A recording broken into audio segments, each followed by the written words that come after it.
Mesyuarat Jemaah Menteri pada hari Jumaat yang lalu telah memutuskan bahawa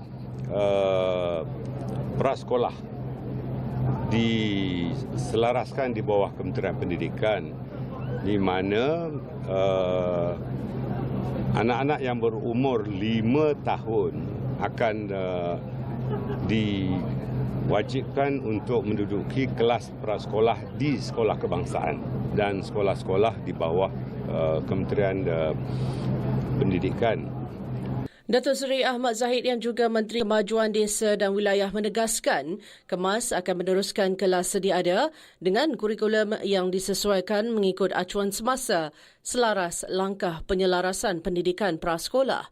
Pada 19 Januari lalu, Perdana Menteri Datuk Seri Anwar Ibrahim mengumumkan kanak-kanak berusia 6 tahun boleh didaftarkan ke tahun 1 mulai sesi persekolahan 2027 melalui pelancaran RPN 2026-2035.